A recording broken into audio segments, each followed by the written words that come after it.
on Black Magic. Well, historically black colleges were created because blacks weren't allowed to attend historically white colleges. Into this atmosphere of rabid segregation, McClendon played this secret game. There is no doubt that he risked his professional life. And the great common denominator is, when you scrimmage and they throw the ball up, we are all equal. The NCAA never wanted us. When UCLA won 3 consecutive NCAA champions, it was big news. When we did it, most people don't even know about it. Black players coming into the NBA were never able to really show their full talent. Cleo Hill was probably the greatest player of his time, black or white. Willis Reed was an enforcer. You drive the ball to the basket, and Willis would just stay back there and make sure that you landed up in the bleachers. The behind the back, the between the legs. Pee Wee Kirkland was doing all this in the late 60s. All athletic talent is a God-given reality. Word was out that there was supposedly a new game in town called integration and equality, and I had bought into that. Now see, we haven't finished playing that other game yet. You just gotta have a dream. You gotta hold on to the dream. Tonight, commercial-free, ESPN presents Part 2 of Black Magic, a film that will change the way you look at basketball forever. Hello, I'm Chris Paul. Directed by award-winning filmmaker Dan Flores, Black Magic is the largely untold story of exclusion and invention. It's a film that explores basketball through the evolution of historically black colleges against a backdrop of segregation and integration. Growing up in North Carolina, I was friends with a pioneer and a legend, Clarence Big House Gaines. Coach Gaines worked his magic for nearly half a century at Winston-Salem State University, winning a national title in more than 800 games. He and my grandfather were close friends. They used to hang out all the time at my granddad's service station. Coach Gaines was retired by the time I was in high school, but he still made time to come watch me play. I've always looked up to him for being not only a great coach, but a wonderful man. I keep a special photo of him at my house. It's a reminder that I wouldn't be where I am today without the sacrifices of so many before me.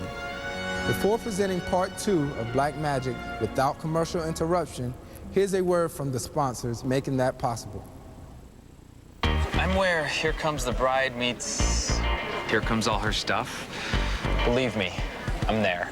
I'm where all that money I brought to Vegas stayed in Vegas. You can find me smack dab between an 8% mortgage and a 3% raise.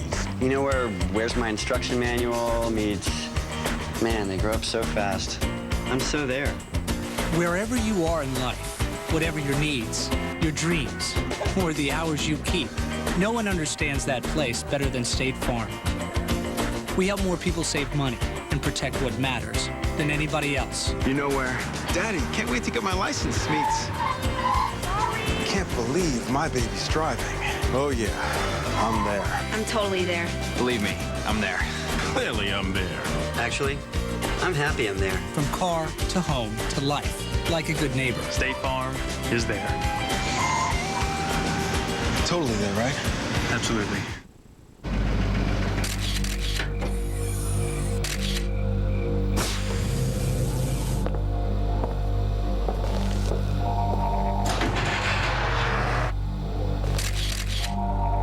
You know what?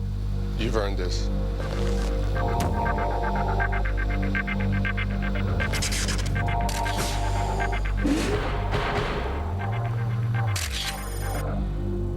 Never fled from Spalding, true to the game.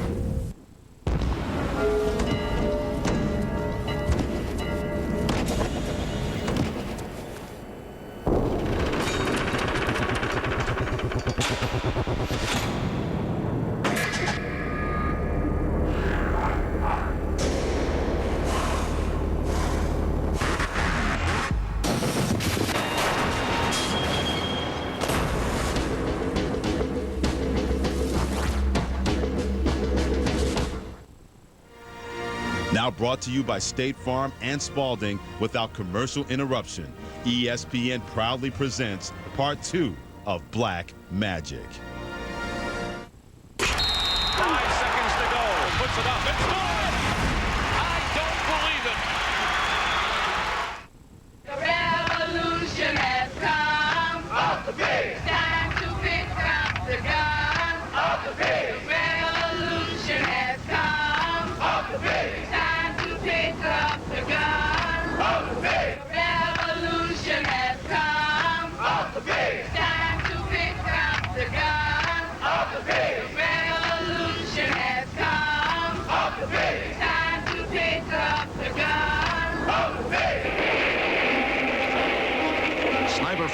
open windows, kills 2 policemen, a fire captain shot in the back while answering a false alarm.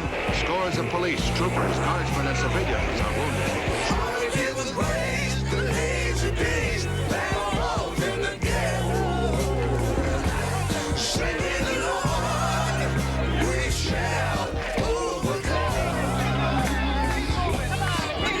On February 21st, 1965, Brother Malcolm X fell before the bullets of assassins.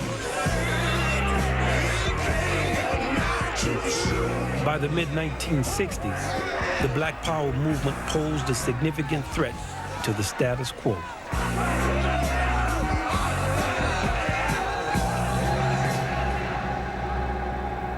Change came to the basketball world as well. It came in the form of a Philadelphia native who would be called everything from Einstein to Black Jesus to the Lord's Prayer and finally, the Pearl. I heard about Earl Monroe before I actually saw him play because he was already a legend. When Monroe came in the park, it was crazy because everybody was hollering, Jesus, Jesus. Black Jesus gonna make you disappear. We want to see who Black Jesus is, okay? We want to see the Pearl. And the bleachers was there, so we couldn't see who was coming from. Jesus. I said, what the? I never heard it before. Jesus. We saw this funny walking guy walking like he had some type of disability. And when he finally came in the park, he had a tourniquet on his head like an Arab. It was crazy. But you knew it was he. You just knew it was he.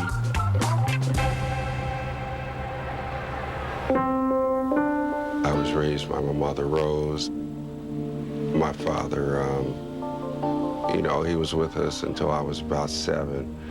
And I remember the last time when I had seen him when I was a young person, he came and gave me this, he told me to hold my hands out, and he gave me a whole handful of silver dollars. And then I didn't see him anymore.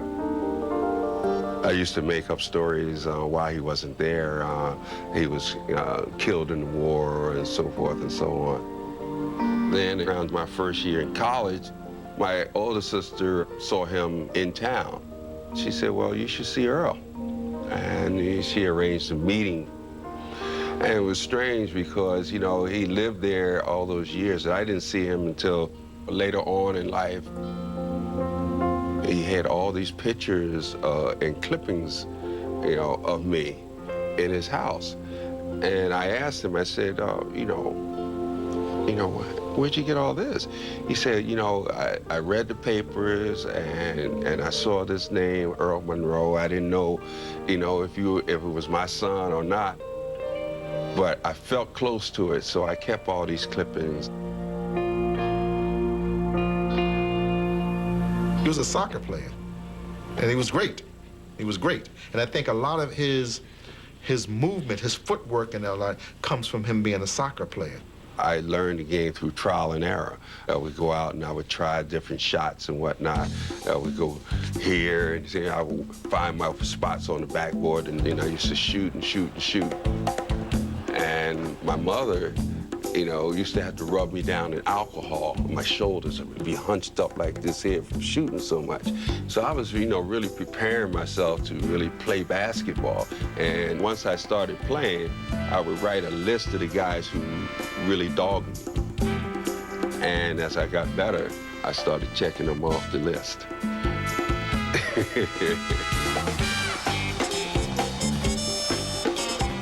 His reputation became so large that he then was contacted, and he went to Winston-Salem. His sophomore year, he averaged 23, and then he went from 23 to 30. Led by the fabulous Earl Monroe, this team's a mover. That's Monroe with the ball, and he rarely misses. He shot over 60% his senior year when he averaged over 42 points a game. When you shoot 60% for a whole season, I mean, come on, that's unbelievable. So they were calling him Earl the Pearl. The Winston-Salem Journal listed all the scores against the different teams that I played against. And the caption of the column was, "These are Earl's Pearls." And from that, he just got to be Earl the Pearl. We knew that Earl had to score for us to win. If Earl shot the ball 200 times, nobody would get upset. We all kind of stuck together and did everything together. We were arrogant. We would go into schools and find something that was wrong. We'd go to the cafeterias and say, this food isn't any good. That means we're gonna kill y'all tonight. Now I spit on the floor, you know, and rub it out with my foot. And that used to incense you know, the opposing team and the fans there. But they couldn't hate us for so much because we were still winning. It just had gotten to the point we couldn't play in our own gym because it was too many people. People couldn't get in. We had to go and book all the games at the Winston-Salem Coliseum.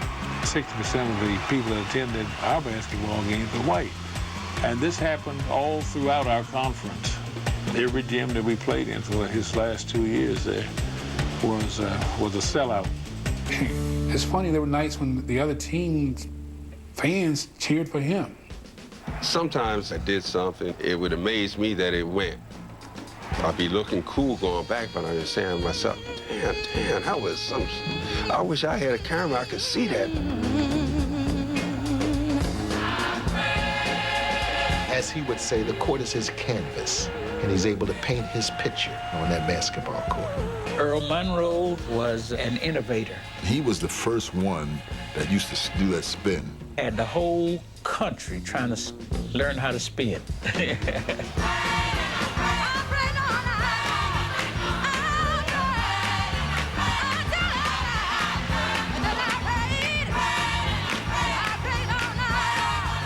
He can spin this way and spin right back the other way, or he can spin a complete 360, okay, like a top. I was in the stands, just enjoying the pearl, spinning, you know what I mean?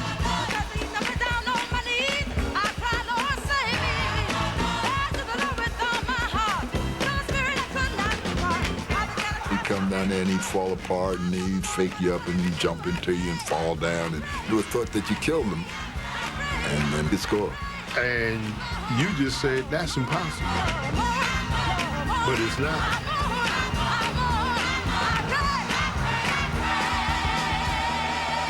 Hi, everybody. This is a championship game of the NCAA College Division Basketball Finals. The Southwest Missouri Bears going against the Winston-Salem Rams. Probably 99% of those people had never seen us play.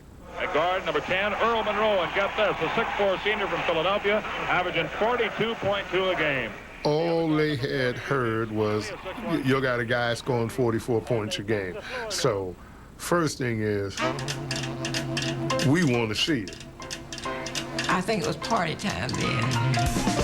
Watch Monroe now, he'll do something fancy, like that. Well, that's Monroe scoring. The fans of Springfield better hope that this guy doesn't warm up, because he really hasn't warmed up. He's capable of scoring 50, 60, 70 points a ball game. I'm telling you. Challenges Bolden. Gets him in the air, goes back up. Whip.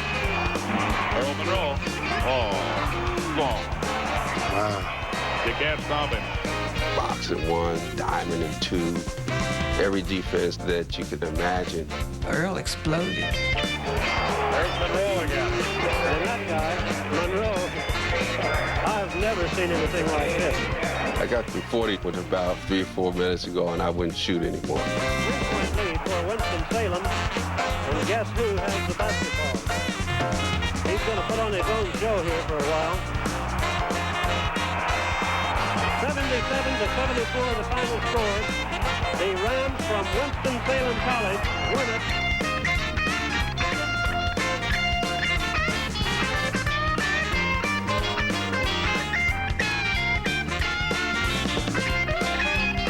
They had never seen anybody like Earl.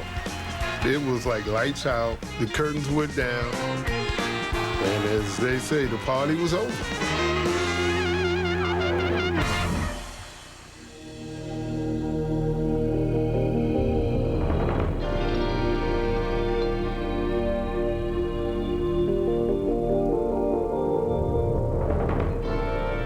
1966, when Perry Wallace integrated the Southeastern Conference by entering Vanderbilt, he faced tremendous adversity. We had our Ole Miss game on the road canceled for suspicious reasons. They said there was a schedule conflict.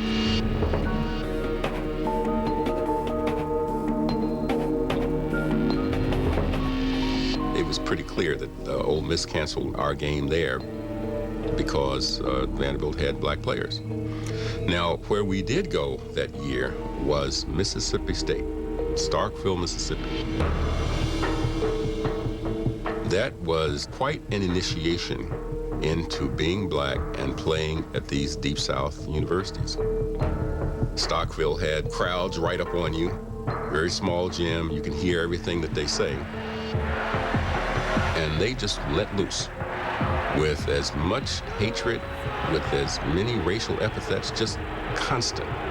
And it was just hellish. You'd hear a nigger, shoe polish, coon, we're gonna hang you, we're gonna lynch you, we're gonna burn you, you know, at the stake, and on and on and on. Just the whole, just the whole deal, constantly. The violence attendant upon the integration of the Negro into historically white sports arenas was about the fear of sex, manifesting itself through this game which allows people to express so many raw emotions which are submerged in their normal life. That's why people go to games and go crazy. All that we have to repress 5 days a week in the workplace, allowed to come to the fore in sports arenas. It's the American equivalent of Carnival.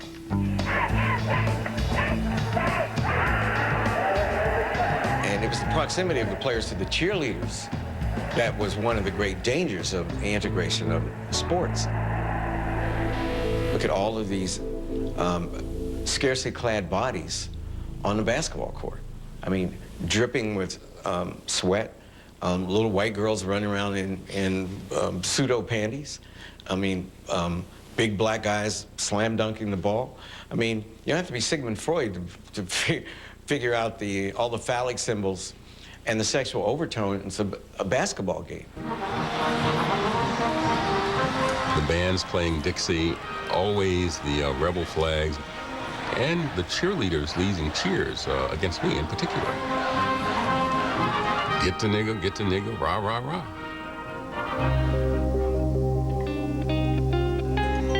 Nobody addressed the issue of how I was treated at those games. Nobody talked about it. Nobody mentioned it. Some people even denied it. My reaction was, wait a minute. Now, are we in this together, or are we not?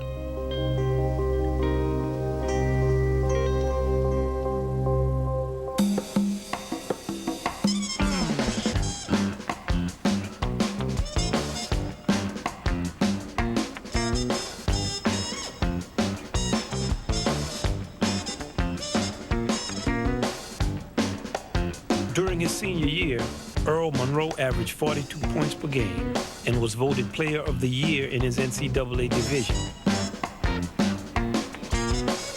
But the worst team in the NBA thought twice about drafting him because he had played for a small black college.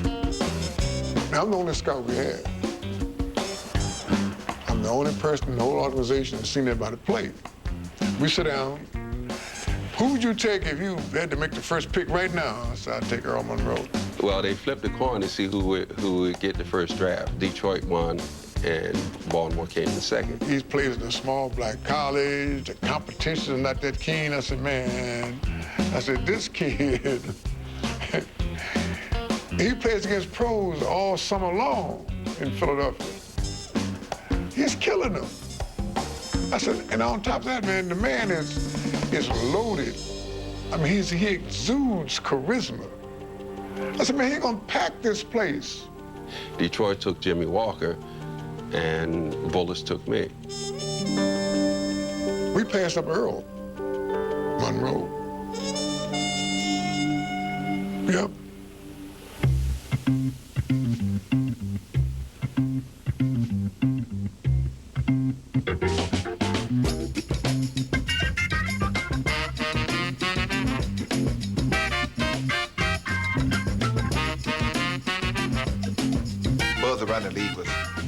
a guy that's coming into the league, man, it's gonna turn it out, man. It's gonna, man, it's be one of the best guards, ever.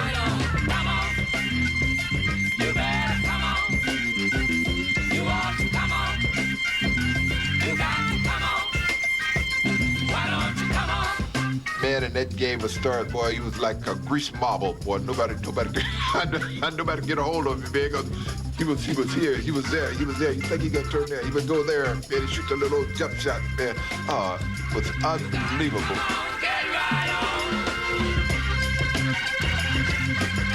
He's the first player to bring the playground game to the NBA.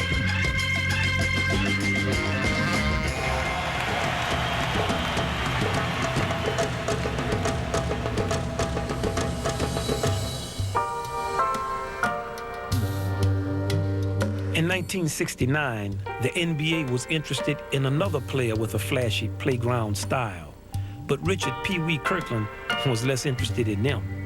I didn't know at the time that the life of crime is not like a water faucet. You can't turn it off and on. You know, you always think in terms of, you know, one day this will be over, but it don't be over. In today's vernacular, he was a gangster.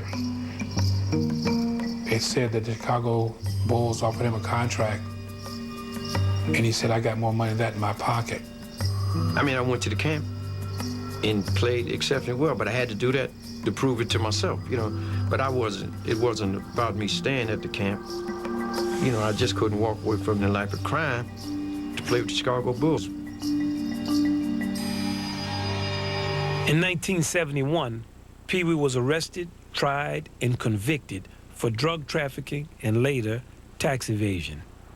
The judge said, Pee Wee Kirkland, you now face the United States of America.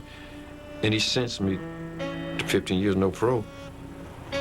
You know, when you wake up in the morning shaking cereal boxes, you know, and to get the roaches to go to the bottom of the box, and you see the financial difficulties that your parents in, and you do know, it's clear that nothing is going to change because there wasn't a lot of people going to college, and wasn't going becoming a professional player. Nothing was guaranteed back then, you know. It wasn't like I just wanted to be in life of crime. In my heart somewhere, I think I always wanted to be a professional basketball player, but I knew at the age of 13 when I made that choice to be in a life of crime, I knew then that I was making that decision that would one day catch up with me.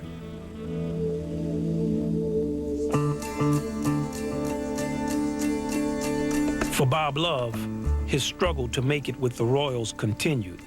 Cut and later re-signed, he was picked up in the 1968 expansion draft. They sent me to the Milwaukee Bucks, and I've let them score into an exhibition season. I got a call from the general manager of the team. He said, Bob Love, we're gonna have to cut you. I said, cut me? I said, man, hey, I just led the team in scoring.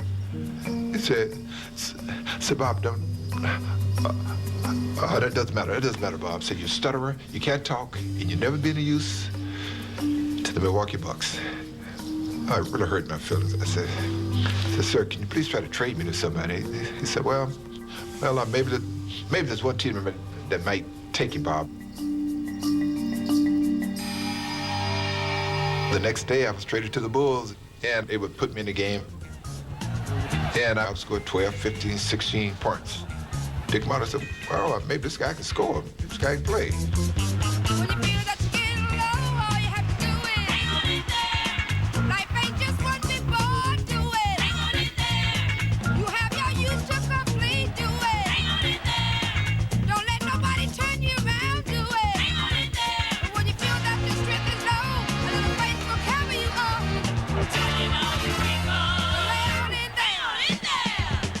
I led the Bulls in scoring for 7 straight years. I led them in shots taken, shots made, everything.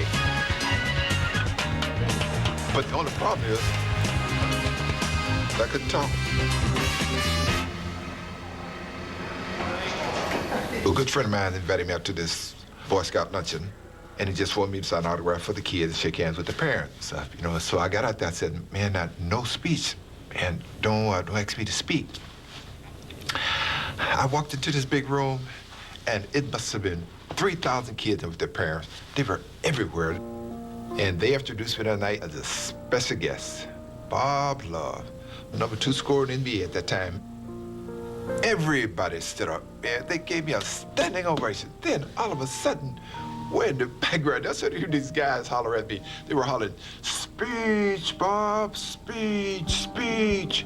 Oh, my mind started running fast forward 100 miles an hour. I couldn't even see straight. And I stood up there for 3 minutes of it, and not one word came out of my mouth. It was the most embarrassing moment of my life. Walked outside there, got in my car. I cried. I just hurt. I was hurt and I was embarrassed. But after I got through crying, I got on my knees and asked the Lord to please help me find a way to speak. I didn't pray for love. I didn't pray for money. All I wanted to do was be able to speak.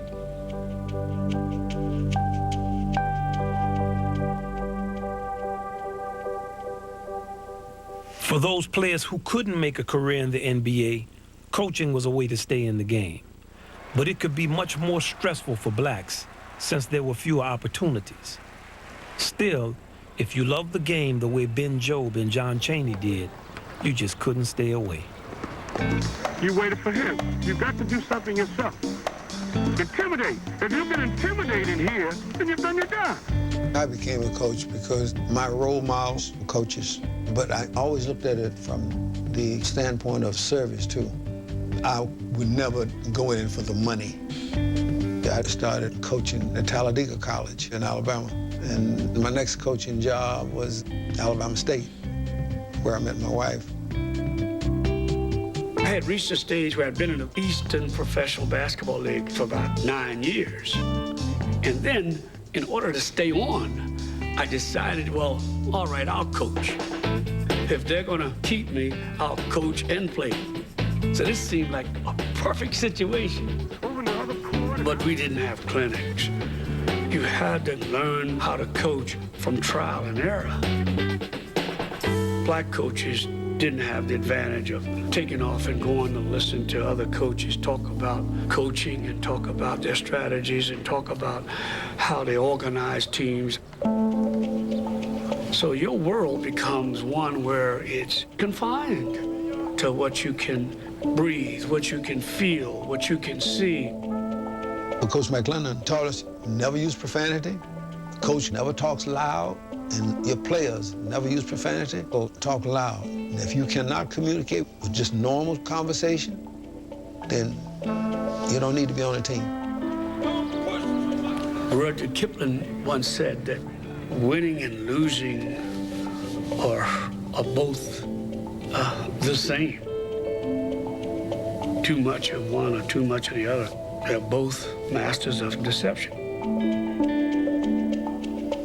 Coach McLennan always told us there's only one thing worse than losing, losing, losing. That's winning, winning, winning. You're gonna make the same enemies. Same enemies. In 1968, Ben Jobe was on his way to coach at South Carolina State, one of the oldest historically black colleges in the country. South Carolina State is the only black state-supported school in South Carolina. A local hot prospect was a high schooler by the name of Delano Middleton. He was an extraordinary all-around athlete, but basketball was his love. And his plan was to attend South Carolina State the next year. He was my mentor. He played basketball, football, track, and he just kind of hung out at the college gym. That was his passion, to play college basketball. He wanted to play here at South Carolina State.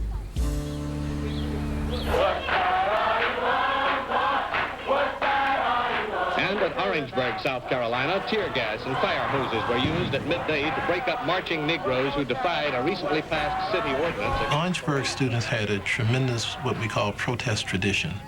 They had been protesting from 1956. They protested in 1960. They protested in 61, 63. And all around the issue of segregation, around the lack of opportunities, racial discrimination, all those kinds of issues are the kinds of issues that they had going on. Students are demanding that Negro Americans be seen as full citizens full participants in our society. What happened in Orangeburg in February of '68 really started around the desegregation of the local bowling alley. Mr. Floyd, why have you not permitted Negroes to bowl at your bowling alley here in Orangeburg? Because I have my own customers that patronize me 52 weeks a year. I haven't caused anybody else any trouble. I don't know why these people want to cause me trouble. The youth chapter of the NAACP decided that what they were going to do was boycott a bowling alley that 4 years after the 1964 Civil Rights Bill had a sign up saying white only. And the students went down, and the chief of police told them that if they insisted on staying in the building, that they were going to be arrested. Cleveland Seller was a member of the Student Nonviolent Coordinating Committee that had moved in from Atlanta. I, at that point, was on the campus. They arrested all of the students that was in the bowling lane. Then for 3 nights, it was some type of demonstration that was going on all the time, and then they brought in the National Guard. 980, this is 981.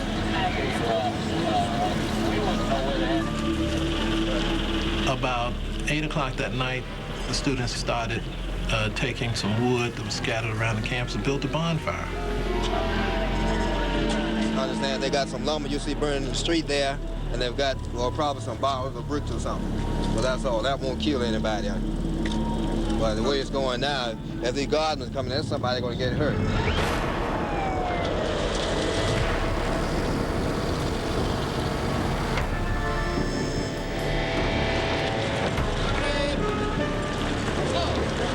That night, it was some 300 all total law enforcement officers in that area around the campus. The police called in the fire department and asked them to put the bonfire out. Everybody felt the tension of what was going on at State, but Delano went up there because his mother worked on campus. She was a maid, and this is something he did every day after practice.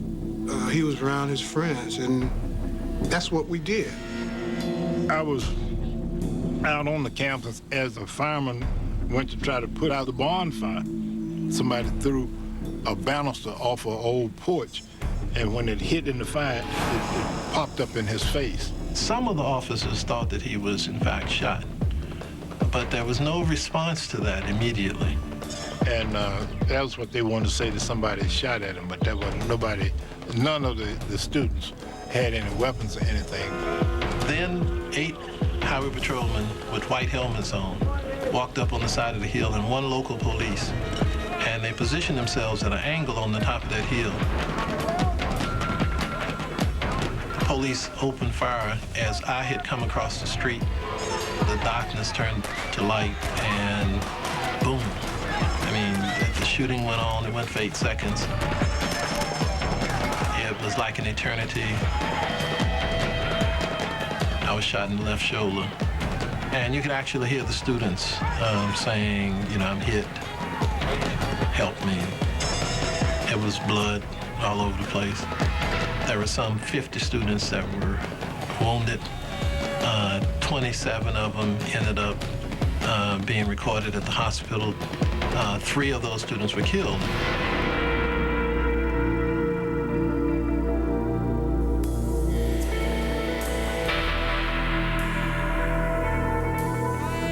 My grandmother was summoned to come to the hospital late in the morning, and by the time I really realized what was going on, there just was a lot of crying outside the house. I could hear people crying. The sheriff showed up to the infirmary with all his deputies. I knew that my goose was cooked. I was being charged with assault with a deadly weapon on a police officer, grand larceny, breaking and entering, arson, and riot. I was looking at about 88 years. They put me in the back of a police car and they shut down I-26 from Orangeburg to Columbia, brought me to Princeton, and they said that I was in the cell block that housed death row inmates. Cleveland was made a scapegoat. It has become apparent that the incident last night was sparked by Black Power advocates who represent only a small minority of the total student bodies. They began to concoct this lie about the students charging the police officers, exchange of gunfire. The students were off the campus, and the students were trying to get to downtown Orangeburg at 9 o'clock, 9:30 at night to burn it down. I mean, it was so idiotic. The facts are that the confrontation took place off the campus while South Carolina State Highway Patrolmen, SLED agents, and some National Guard personnel were protecting a fire truck dispatched to put out a fire caused by a flammable liquid bomb. We had a little fire out there with some sticks and a little bit of wood. And so the police officers from Orangeburg was at the area. And so they came up and they started blasting. The actions leading to the 3 deaths and the numerous injuries came only after an extended period of sniper fire from the campus, and not until an officer had been felled during his efforts to protect life and property.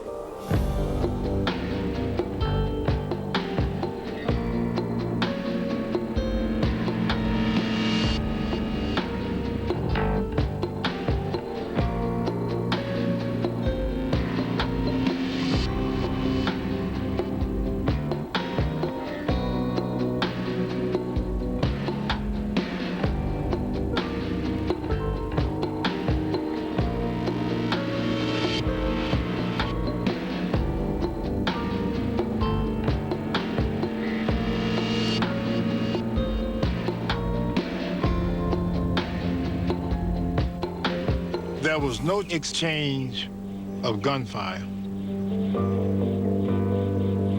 And it did not happen off campus. The police used excessive lethal force. They used double-aught buckshot. That's for big game, deer, and that's to kill. They used rifles and pistols. Some of them even had their own personal guns that they were firing. A reporter had a camera and videotaped showing that those kids were shot in the back. But they took the camera and destroyed the tape. Did you find the problem in Orangeburg to be with the local residents or with outside agitators? We've never had any problem with the local residents of Orangeburg or Orangeburg County. I am the only person that's ever been arrested. Demonstrations at Orangeburg. We went through 2 days of testimonies, the sheriff, the chief of police, everybody. Nobody connected me to anything that happened on the night of the 8th. So the judge asked the prosecutor, where was their evidence? He said he couldn't find the evidence, but he remembered that on the night of the 6th, when the fire truck came into the parking area, that I had gotten on top of the fire truck, flicked a bic, and said, "Burn, baby, burn." And that was the evidence that convicted me for committing a one-man ride.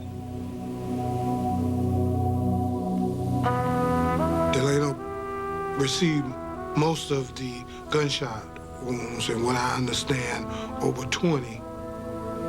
My grandmother was there at his side, and he asked her to repeat 23rd Psalm because that was one of his favorite verses in the Bible, and she finished it, and he passed. What happened in Orangeburg was a true conviction of the state of South Carolina as related to murder. They were saying that students were firing at them, but that wasn't true. Then they draped a veil of secrecy and silence around this incident, would not allow anybody to talk about it. The governor at that point wouldn't talk about it anymore. And for 35, going on 40 years, there has never been any kind of addressing of the issue in Lawrenceburg. The state has been able to get the university leadership to join in the squelching and the downplay of the shooting of February 8th, almost to where it didn't happen.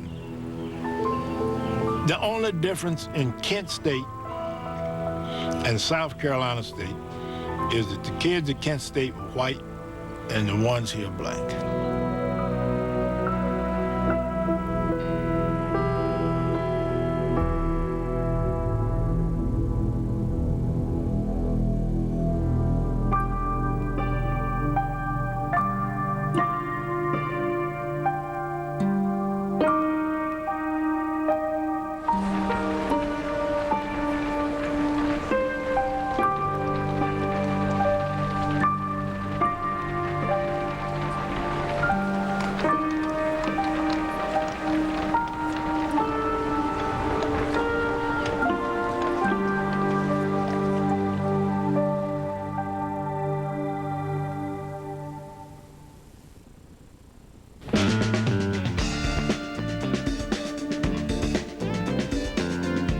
John McClendon continued to break down racial barriers, this time returning to the college ranks.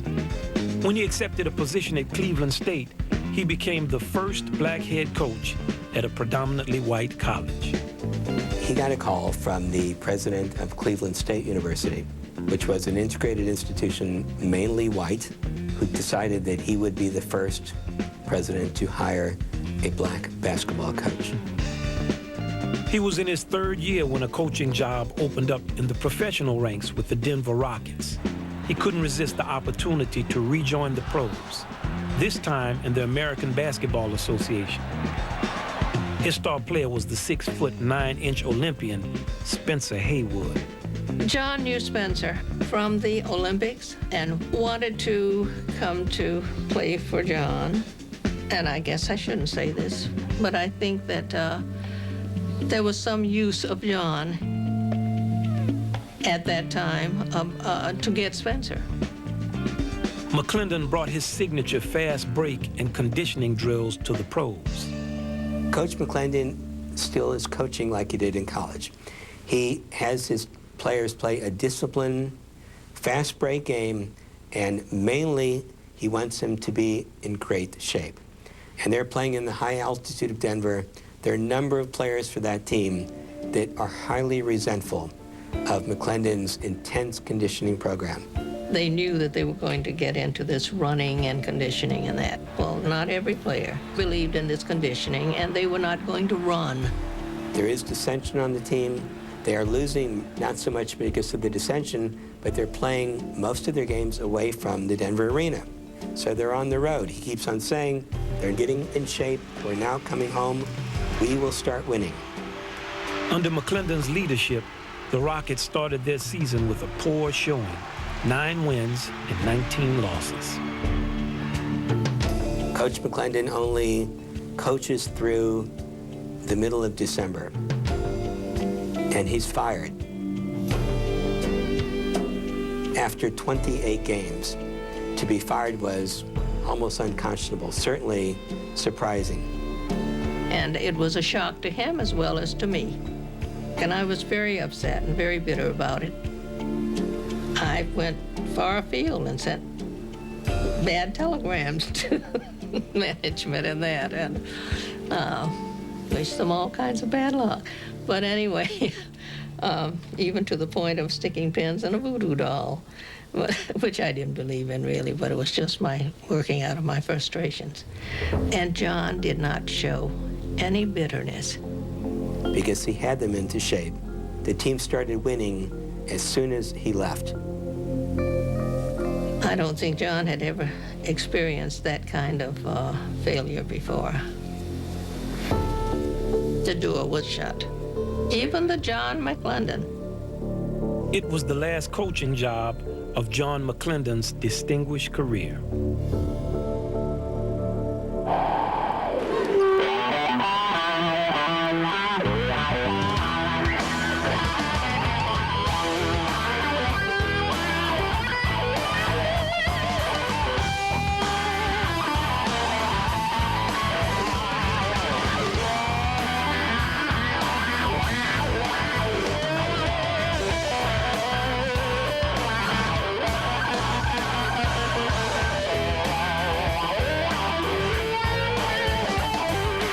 In the 1969-70 season, New York Knicks now captain and league MVP Willis Reed was leading his squad, which had never won a championship, to the finals against the almost unbeatable Los Angeles Lakers.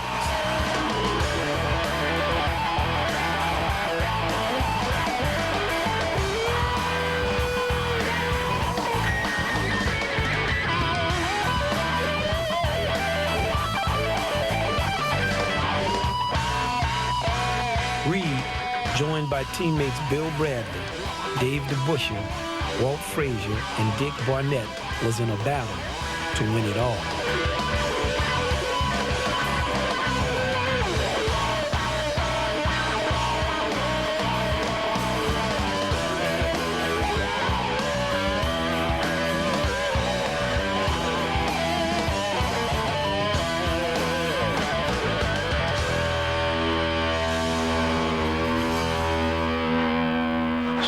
Take over. Frazier down court to Bradley. Top of the key to Reed. He's triple teamed. Falls down. We got a whistle on the play. And Willis is hurt.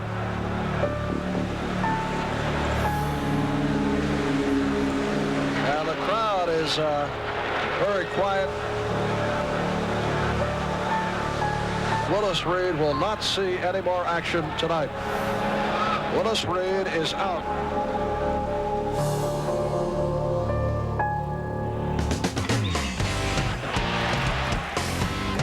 Even without their captain, the Knicks still managed a great comeback to take Game 5. A sensational victory for the New York Knicks, doing it without Willis Reed, moving in front 3-2. But in Game 6, with Reed on the sidelines, it was a different story.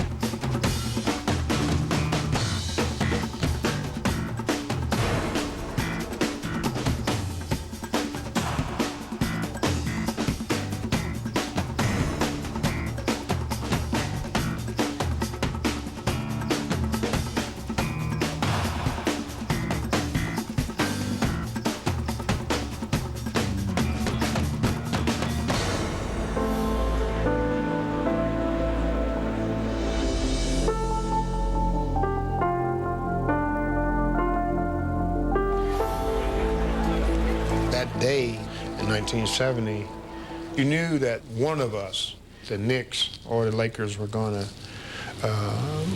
walk out of Madison Square Garden that night as NBA champions. You know, when you're a young kid hauling hay, laying up on a shade tree, that you dreamed of playing in one of these championship games. And so here you are at that moment in your life, but you're physically not 100% to do it. The big question is, will Willis Reed play tonight? There is tremendous doubt right now as the Lakers continue their warm-up, and the crowd is very quiet. 19,500 fans here in New York City have yet to see Willis Reed at this hour of the evening. That is very critical. We heard Red Holzman say, we just had an announcement, and I think we see Willis coming out. There he comes right now. I kind of walked out there by myself, and there's the standing ovation. 6 feet 10 from Grambling, the captain of the Knicks, the most valuable player of the NBA. And they have been reacting to their Knickerbockers the same way all season long. And I'm saying to myself, you know, this is a heck of a predicament to be in, guy. I mean, everybody's standing, saying, okay, everything's all right, the captain is here. Number 19. I'm thinking, you know, Wilt just got through scoring 47 and 25 in Game 6 against us. That's still for Willis Reed. I won't go out and try to play this guy on one leg. And this is not going to work. You're going to be able to pull this off.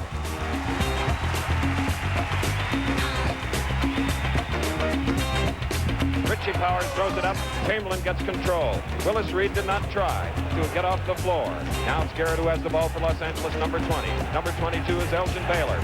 Guarded by DeBusschere, and Baylor's shot is short. It's taken by Bill Bradley, then a fast break to Walt Frazier. Frazier then slows it down. It's picked up by Jerry West at the top of the post. Reed.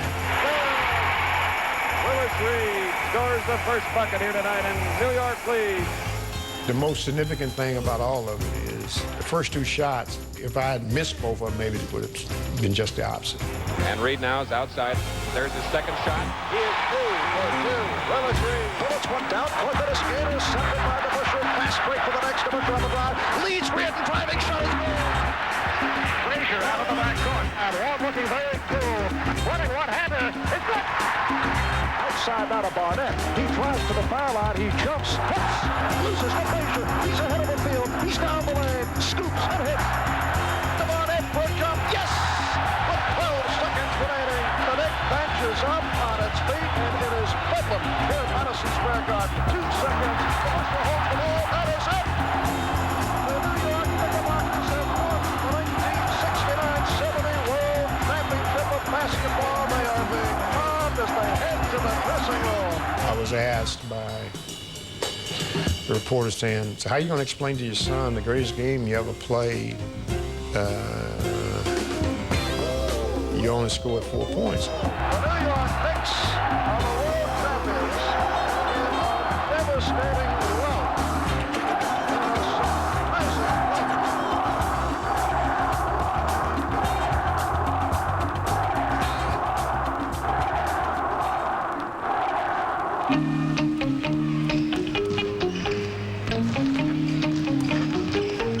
Kansas City's Municipal Auditorium is the scene of the NAIA Championship as Eau Claire challenges Kentucky State and its one-man gang named Travis Grant. Hey, here's a good one. I recruited him, and I had Travis Grant. I signed him. I was coaching at Alabama State my first year. It's a little town down the road, Clayton, Alabama. In his house, there was a dirt floor, very poor youngster. He played on a team where they played outdoors on dirt. They had a rubber ball, all the tread raw. But could shoot a basketball. My goodness, could he shoot it? And I signed him. But what I didn't know, my predecessor had known him for years. So he had the kid already signed, put that kid in the car, and took him to Kentucky State. The next time I saw him, he shot 63 points in the NAIA tournament out in Kansas City.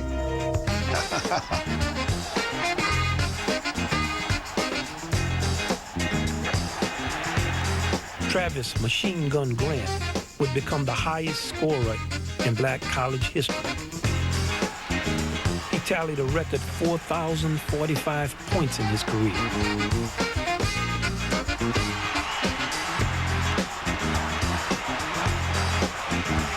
The legendary Kentucky State teams won 3 consecutive national championships, a feat rivaled only by John McClendon's Tennessee A&I squads and by John Wooden's UCLA.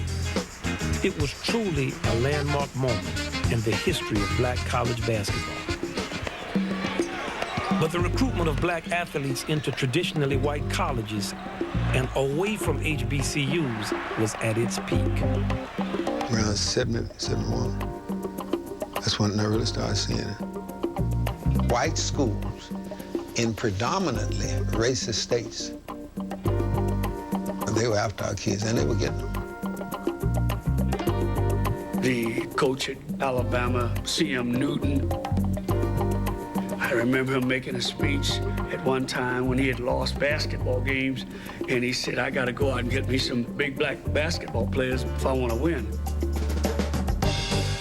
I guess I wasn't a student enough to look down the line and see just how recruiting for black schools was going to be affected.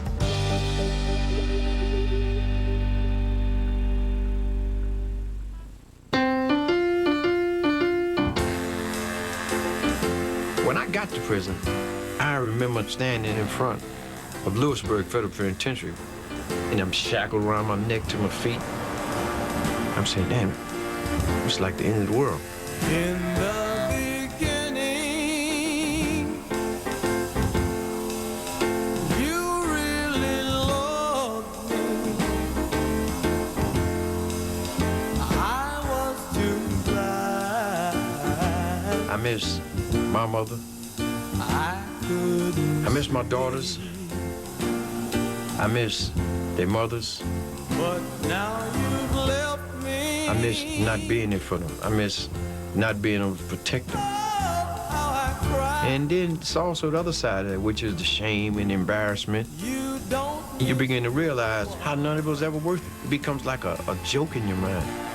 It becomes so ironic, it becomes funny.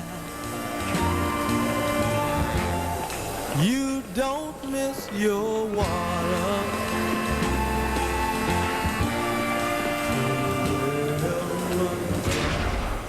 How could I have ever even thought that any money, jewelry, investment, property, anything could have been worth not being able to enjoy holding your child's hand?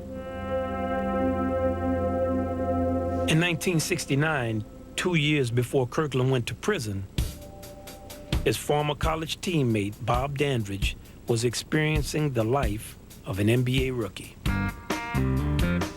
I did not have a car my first year in the NBA. I just didn't have the money to buy a car.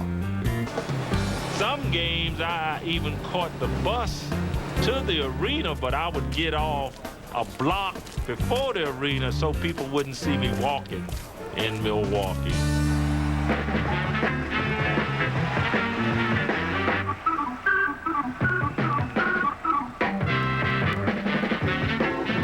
Fourth-round rookie sensation, Bob the Greyhound Dandridge.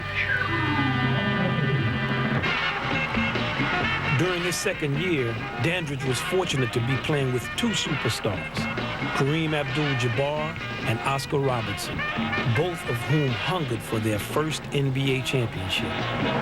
The Big O, Oscar Robertson, in his 11th NBA season. Considered by many to be the best basketball player ever to step onto the hardwood, Oscar has never been on a professional championship team. Oscar wanted a championship real bad. Saw this as a golden opportunity, the first time he had really played with a guy of Kareem's caliber. And then he had a bunch of young guys who were energetic, hustling, who were just in awe of him, and we did anything he told us to do. He sort of took me under his wing, and I was his gopher, really. My job was to get to the airport early and get the tickets for the good seats. So I was the willing gopher. But the trade-off was that when I was open, he would get me the ball.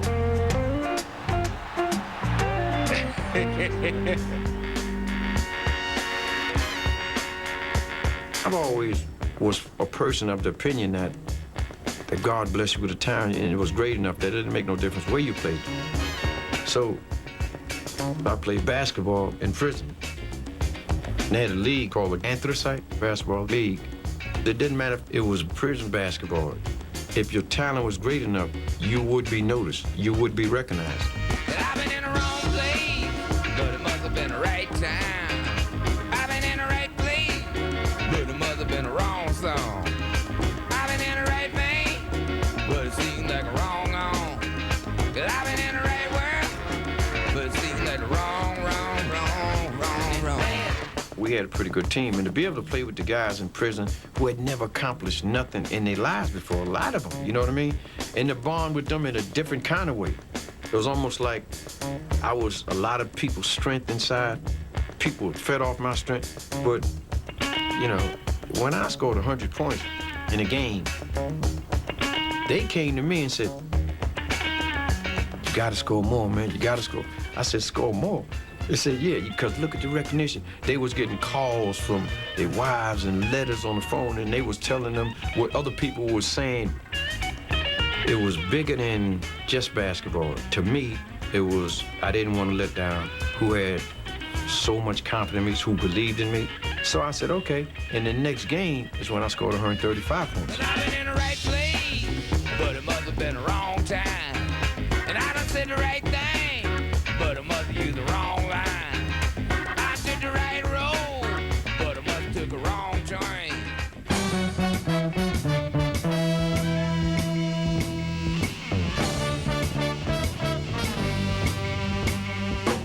By 1971, Earl Monroe was a household name. His creative style had made him a legend, and the Bullets became the hottest ticket in town. When I played at Baltimore, people kept saying, he's a hot dog, he's a hot dog. And then they started seeing the seats fill up, and then it became, oh, great player. But when it came time to renew his contract, the Bullets made a less than satisfactory offer to their franchise player. Even worse, they did it in public.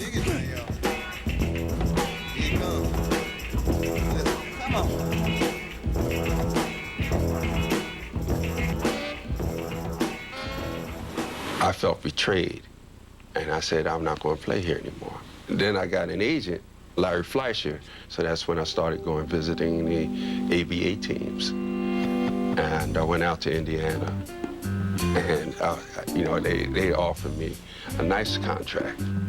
The ABA was characterized by its colorful basketball and attitude to match. The upstart league challenged the NBA for its top young players. Called Larry back and said, oh, they treat me real well. Roger Brown was playing, Nella Leckie, Freddie Lewis. And then after the game, they went up into the locker. Now, all those guys were tough. And I saw Roger get a gun out, and I saw another guy get a gun out of the small locker. So I went right to a payphone in the hallway, and I said, Larry, I don't think this is the place for me.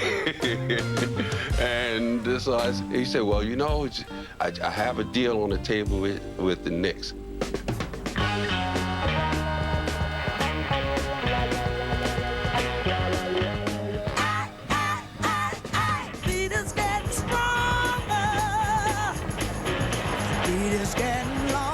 Monroe to the forecourt on the right side. Monroe puts the ball on the floor. On the left side, Monroe. Monroe cuts to the left. He drives, he stops, jumps. Yes. You're talking about a guy who was happy to get him to play for us. Oh, I was so happy. Rebound, Monroe. Comes from 20. Yes. And I told him, man, I'm tired of playing against you. The 20-foot jump. Yes. And expand and cheer for Earl Monroe. But Monroe, who was used to dominating the floor, had to change his game to fit the style of the Knicks. Led by their own star guard, Walt Frazier. Stops the jump. Yes. Everybody said it wasn't going to work, and it did. It worked well. Question about it. His best performance as a New Yorker. I think Earl did the thing that he knew he had to do. When we gave the ball to Clyde, that was his basketball, and he ran the show. Frazier, jumper. Yes. And Earl, I'm a shooting guard, and when he get me the ball, I'm going to do my thing. And he wanted to make it work because he knew he thought he would have a shot at winning the ring. And we just kept winning and winning. Have defeated the Los Angeles Lakers by the score of 102-93. And they race off the court here at the Forum in Los Angeles with the 1973 World Championship, doing it in time, reversing the scene of a year ago. Winning the championship, you know, that was like heaven for me.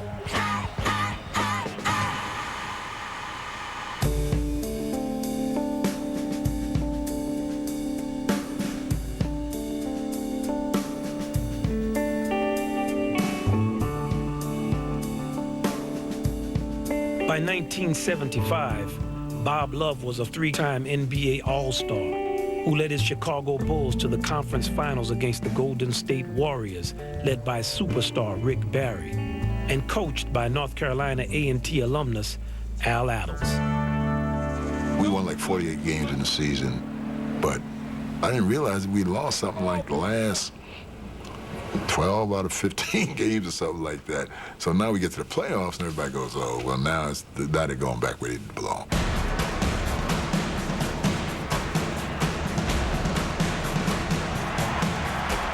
In a hard-fought 7-game series, Adams recognized that love was the key to the Bulls' offense. Using fresh players from his bench, he wore Love down. Well, I had to score, and I had to guard Rick Barry all the time. In that last 5 minutes of the game, I just got wore down. They are turning in a spurt, and it was traveling call. They have turned it over. We got out-coached. The bowling is over. Look at this crowd in Oakland. They are going wild. They are mobbing their Warriors. Now we end up going to play with the Bullets. We had gone full circle.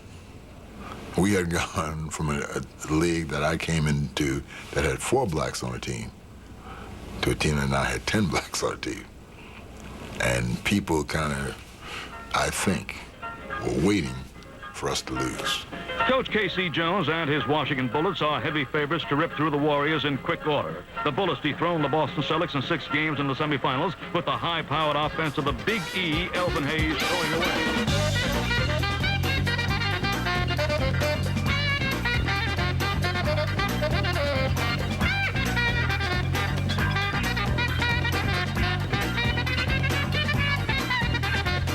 Despite the predictions, the Warriors won the first 3 games of the series and were closing in on the championship. So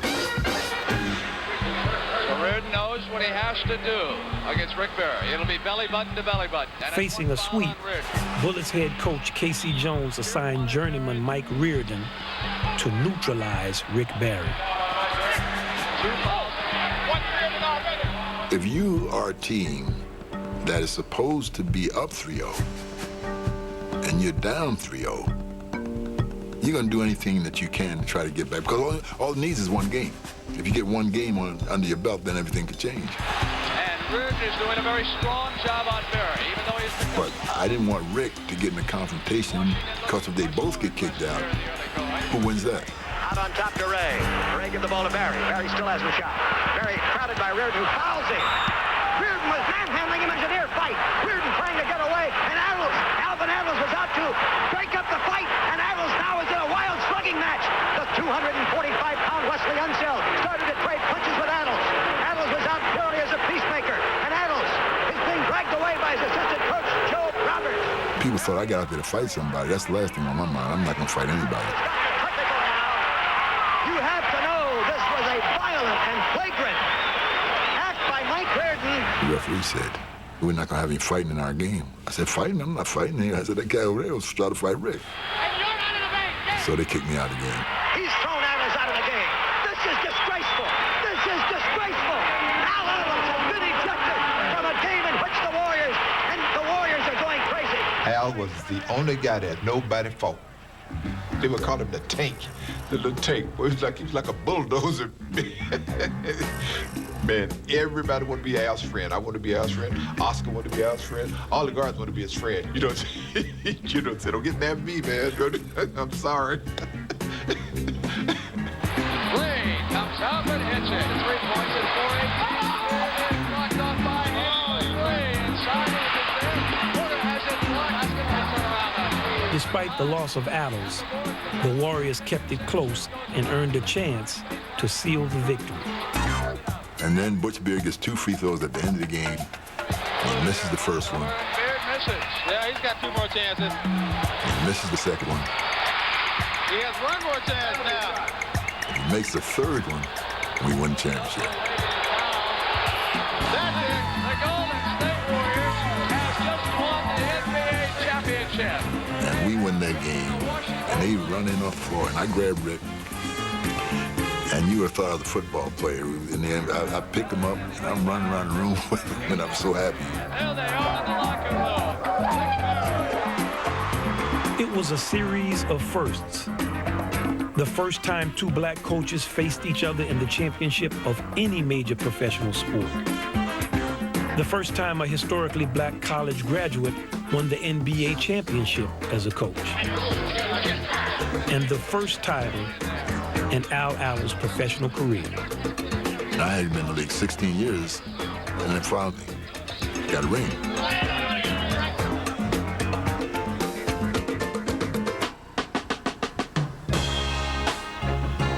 In 1978, the athletic director at Virginia Union recruited an unusually successful basketball coach to lead their team. The decision didn't sit well with many onlookers. If you had a choice of colors, which one would you Dave Robbins, Virginia Union, the coach. They chose me because of my ability, not because of my skin color. I was flattered when Coach Harris asked me to apply for this job. You know, he called me boy. I was much younger than he, and it was a loving term. But he would say, "Boy, how much do you make?" And I believe I was making $12,000 at the high school. So he said, "We'll pay you the same thing and give you a chance to coach in college." So I jumped at it. But at least one person very high up in the conference said that he thought it set black coaches back 20 years for Union to hire a white coach. If there's a white person that comes along and takes a position there, there's going to be a lot of grumbling about that. And you have to understand what that is, because that's the only opportunity, one of the few opportunities that they will actually have. One of Robbins' biggest critics was Clarence Big House Gaines. They used to just call me Shadow. He didn't say White Shadow, he just said Shadow. It's not offensive, it's not flattering. House was a guy who initially was upset that they hired a white coach, the truth be told. And I have to admit, at the beginning, I was like, what's going on here? Well, they're not hiring us. Why are you hiring them? Robbins' teams were exceptionally good. By his second year, he won the Division II national championship. The jubilation continues for Virginia Union. He was really the dominant coach at a black school, winning championships, winning CIAA, winning a lot of games. Despite his successes, Robbins was still resented. All the coaches were stacked against him. It wasn't just one guy, two guys. None of the coaches were for this guy. And he took a lot. I mean, this guy took a lot. He never got Coach of the Year. And finally, at the CIAA banquet, one year it was, Dallas Simmons, who was the president of the university, stood up and said, "You guys ought to be ashamed of yourselves for what you're doing to this man." He said, "How can he not be Coach of the Year ever? Is that a lifetime ban?" So that kind of got the other coaches to thinking, you know, this is wrong. And finally, Coach Gaines, and I'll quote him, he'll say, "Leave the boy alone. He'll be fine, just leave the boy alone." And I always appreciated that. Champions of the Central Intercollegiate Athletic Association and now the NCAA Division II National Champions. When you can silence the crowd, you know, they'll boo and get on you hard early in the game, but clock's ticking down and you're going to win, and you hear silence in the building, you know that you've done your job, and that silence is an awful good sound.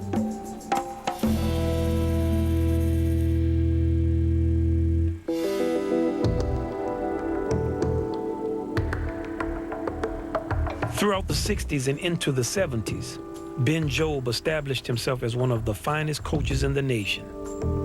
First at Talladega College, then at Alabama State, and finally South Carolina State, where he produced 5 NAIA playoff teams in 5 years. But to many in the big-time world of basketball, Ben Jobe remained a secret. First time I coached against a white school was against the University of South Carolina. I was the freshman coach at the University of South Carolina at the time, and we took our freshman basketball team down to Orangeburg to play against Ben's team. We thought, hey, it's University of South Carolina, we're all scholarship type of guys. We figured we'd beat them.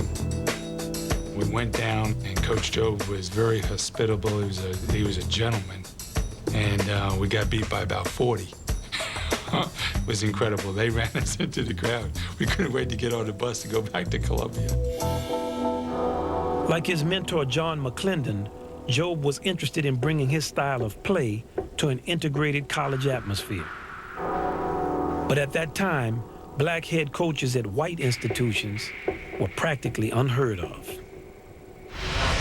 When you're denied opportunity, which at that time, young black men were, as together a person as Ben was, and he never mentioned this to me, I could see the pain of that alone, that you're good enough, you're qualified enough, and it's unspoken, but you're not going to get the same opportunity.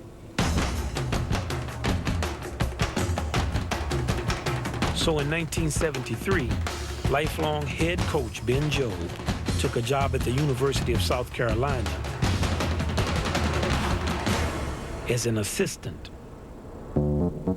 Ben was the first black basketball coach at the University of South Carolina. You could see he was kind of curious because this was all new to him.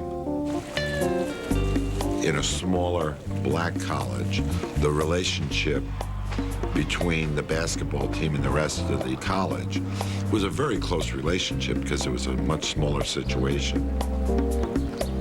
Whereas at the University of South Carolina, particularly for someone like Ben who had just come in fresh, which was a much bigger university, and the basketball program was a much bigger entity, he looked at it and thought, it's almost like you've got a university over here and a professional team over here.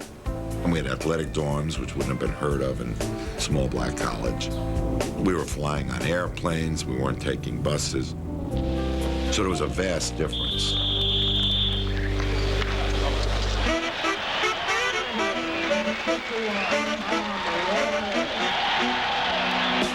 But perhaps the biggest difference had to do with the game itself.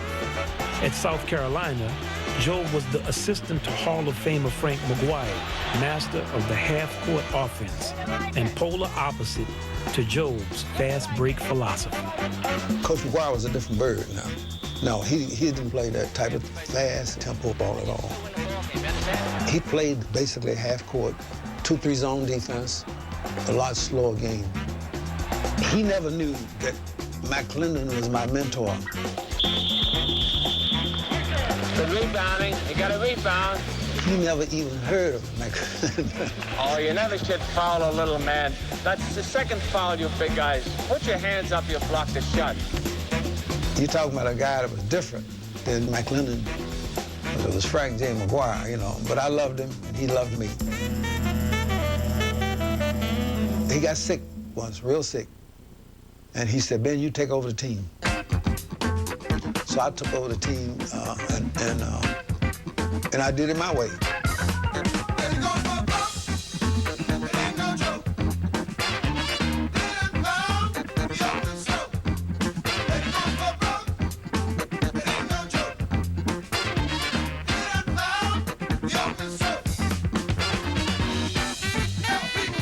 We scored over 100 points. And when he came out of the hospital, he said, what happened? The team just got away or something. I said, yeah, Coach, they just got away from me. I don't know what happened. Just got away. He said, they wouldn't listen. I said, no, Coach. He said, you know how it is when the assistant coach, they're not gonna listen to me. They're waiting on you. So anyway. But for Jobe, being at a predominantly white school was a constant reminder that McClendon's game wasn't getting the credit it deserved.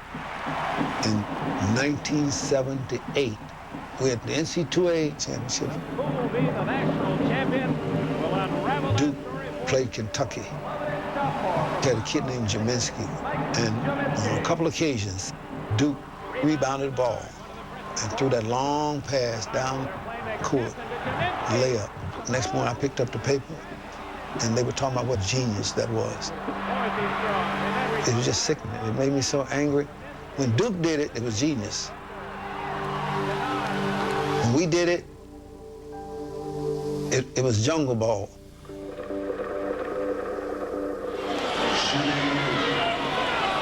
John Chaney is best known for being the longtime head coach of the Division I Temple Owls. However, his first collegiate position was at a historically black college in suburban Pennsylvania. I went out to Cheney State where I coached for 10 years. That team was unique because of the way that Coach Chaney was able to put that team together.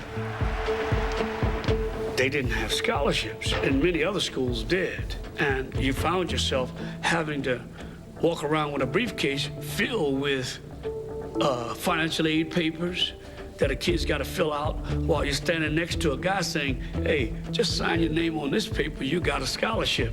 This team was put together with players that were from different parts of the area. You had key players from Philadelphia, players from Pittsburgh, players from Chester. In 1978, Chaney brought his team of underdogs to the Division II finals. I remember reciting to them at breakfast a little poem that came out of Milton, who said, learn to labor. Ye also serves who learns to labor and to wait. And everybody hollering, what time is it?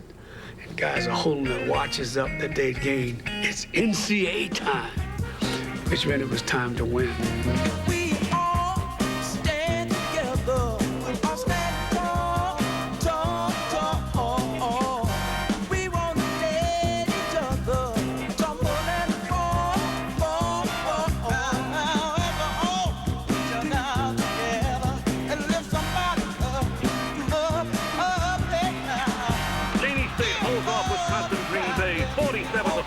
To win the NCAA Division II championship.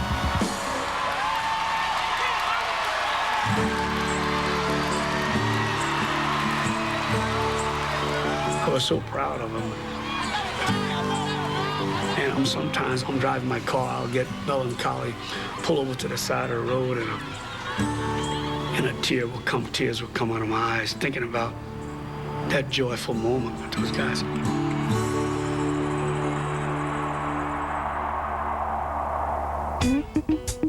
From the moment Clarence Big House Gaines came to Winston-Salem State in the 1940s, it was clear that he had found a home. While his good friend and contemporary John McClendon moved between black colleges, integrated schools, and the pros, Gaines remained at the small, historically black college. By the time he had led his team to the NCAA Division II championship in 1967, with Earl the Pearl Monroe, he was synonymous with coaching excellence.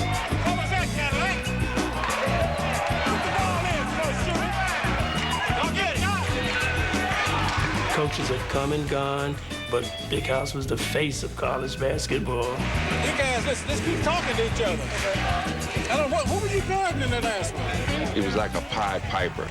You know, wherever he was, you know, the guys that played for him would be right behind him.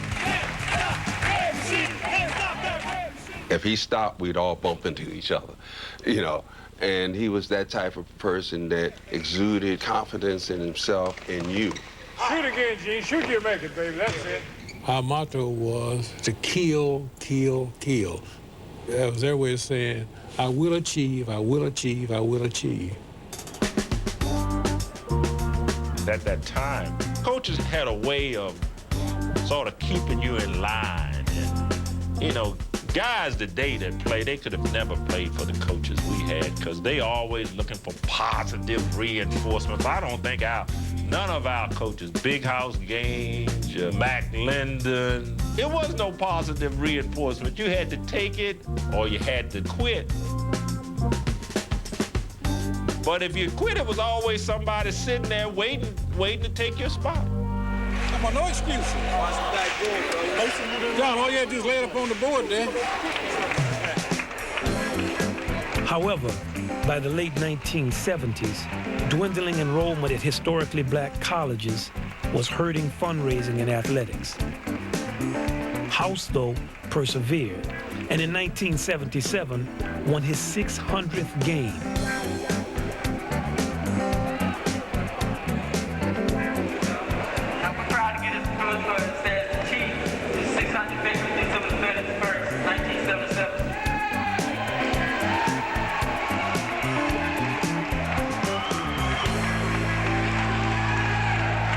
Without the same quality of talent coming through his doors, Big House could only watch as his basketball program declined. The teams of today that I have are not equal to the teams that I had during the 1967 and the 1975 era. I am not getting the same quality ball player that I did during those days. And it's impossible because these guys are being recruited very, very early by Division I schools. And with the Division I schools, there are a lot more scores, there are a lot more experiences, there's a lot more exposure. And there's a lot of money for a youngster who has a successful tenure at a Division I school. It's a shame and disgrace for somebody to get $500,000 just for going to the Final Four, and get someone else in the same division can't buy hamburgers after a ball game.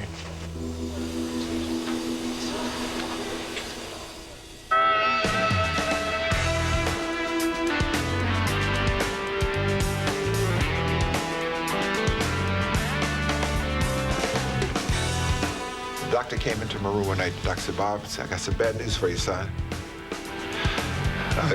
They say you're never gonna walk right again. You always got to walk with a cane and a crutch. Well, I was devastated. I was scared to death. But that was the reason I had to quit, because I couldn't run, I couldn't jump. In 1977, after 11 seasons in the NBA, Bob Love retired. But one day I came home and I looked around and everything I owned was gone. Money, cars, all-star rings, chains, every materialistic thing I had was gone. And I looked on the floor, I saw a note from my wife, and I picked it up. And the note basically said that she didn't want to be married to a guy that couldn't talk. And she definitely didn't want to marry to a guy that was going to be crippled the rest of his life. And let me tell you, that's one of the most, that's one of the most hurting feelings I'd ever had in my life. I got scared, all kind of thoughts that were going through my mind. But once again, I got on my knees and asked the Lord to give me strength, to give me courage to go on.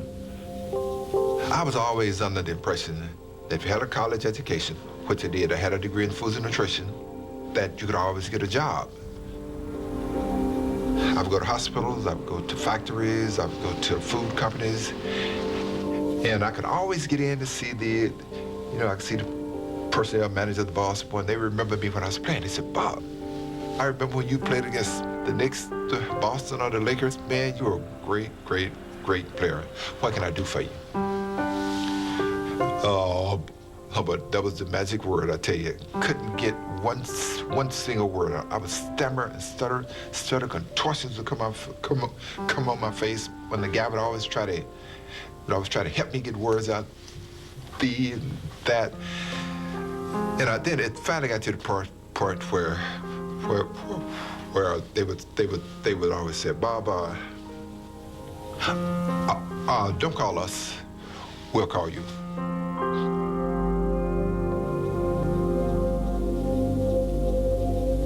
I needed a job really, really bad. Didn't have no money, didn't have anything. The next day I got up, I put my cane in the corner and put my crutch over by the door there, and I started walking. And after about a month, I was able to walk downtown. I went to a company called Nordstrom. They told me, sure, Bob, we give you a job, son. But you got to start off at the bottom. Despite all of these accolades in sports and degree from college, I had to start off washing dishes and bussing tables for $4.45 an hour. Oh, man, you're talking about embarrassing. People would bring their kids into the restaurant. Players and ex-players would come in. When they'd see me, a little white hat apron, pushing his cart around. I could always hear him whispering, that's Bob Love, man. The guy used to be a great basketball player. What a shame. What a shame. But I took all those whispers and all those stares and I turned them into an opportunity. I became the best busboy, the best dishwasher in the world. I also made all-pro defensive team. You know, and then the owners told me, said, Bob, we've been noticing you, man. You've been doing a great job. But we still can't promote you until you do something about your speech problem. But if you're willing to take the time out to do it, we'll pay for it. Let me tell you. Tell me that felt like the weight of the world just dropped off my shoulders. Because for the first time I felt that somebody cared about me as a person.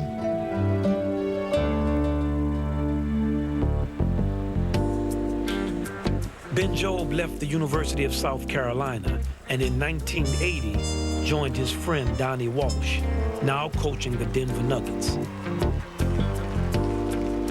A country school teacher at heart, the personality of the pro game was just not for him. He was thrilled to receive a phone call from his former player, Bobby Crimmins, now the head coach at Georgia Tech. When I got the job, the first person I hired was George Felton. We were sitting on the campus at Georgia Tech, and he said, George, who are we going to find to help us? And he said, you know who's looking for something right now? He said, Ben. I said, Ben Jobe? Ben would come and be my assistant? With high spirits, the three men went on the road to recruit prospects. We sometimes would share rooms.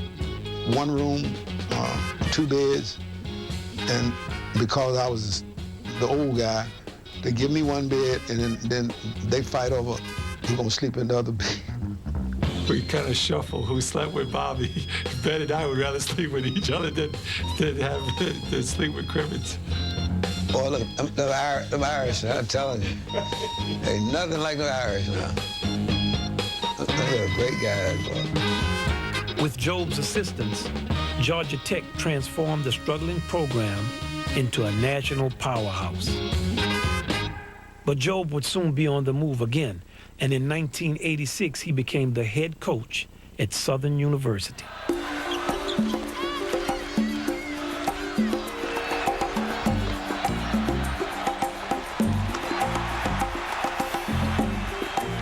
Once again employing John McClendon's fast break philosophy, Jobe turned that program around. Joy in Baton Rouge, joy for Ben Jobe, the 20th win of the year for the Southern Jaguars.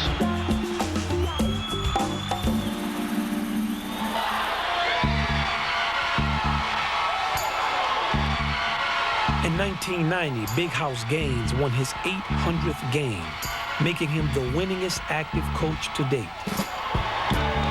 Oh, it means an awful lot. In other words, I'm the second guy that's reached 800. Now, where I'll go from here, I really don't know. So the winningest active college basketball coach has 800 wins. Now the question, will he go after the all-time record of Adolph Rupp's, 875? But thoughts of breaking future records quickly faded as House was again faced with the reality of a basketball program in decline. Rotate it! Go! Time moves on and things change. It's difficult for everybody. My husband as well. But while he'd always received the support of the college community in the past, some members of the student body were less than diplomatic when it came to expressing their lack of confidence in Big House. Stephen A. Smith wrote in an article, oh, we need to get rid of Coach Gaines, he's too old, and blah, blah, blah, and this, that, and the other. So I said, well, Coach, did you get upset with him? He said, hell no. He said, hell, he got a right to say what he wanted to say. He don't know what the hell he's talking about, but he got a right. With growing pressure from the administration and a system irreparably altered by change, Clarence Big House Gaines stepped down in 1993. Walking out the doors of Winston-Salem State 47 years after walking in.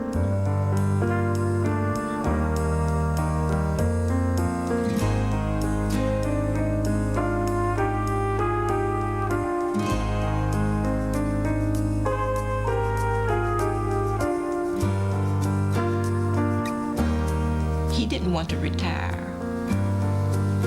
And they could have kept him on if they had wanted to, but they didn't. We we all got upset, or all of us got upset, and we was getting ready to come down on the school. And he had everybody down in the cafeteria, all the guys that had played for him over the years. And that was the first time I ever seen Coach cry. Gaines took with him a legacy that included 8 CIAA championships, a national title, and 828 wins, numbers which, had he coached at a larger integrated school, would have put him on the cover of Sports Illustrated.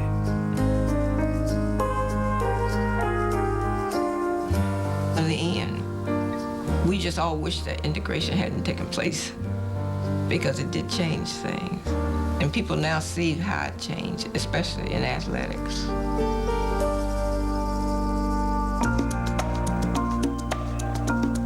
By the late 1980s, early 90s, the recruitment of exceptional high school players to historically black colleges had come to a halt. 3 unknown youngsters, however, surprised the experts. Avery Johnson and Bobby Phills played for Ben Jobe at Southern. And later, Ben Wallace, who terrorized opponents at Virginia Union. Avery Johnson had been the last man on his high school team, and barely scraping 6 feet, made the rounds before finding his way to Ben Jobe's Southern. When Avery Johnson came to me, the rumors started flying around the campus about this little kid. Finally, when I saw him play, I couldn't believe it. I said, man, God has really blessed me here. Greatest ball handler I have seen in my lifetime. He can beat you without shooting the ball.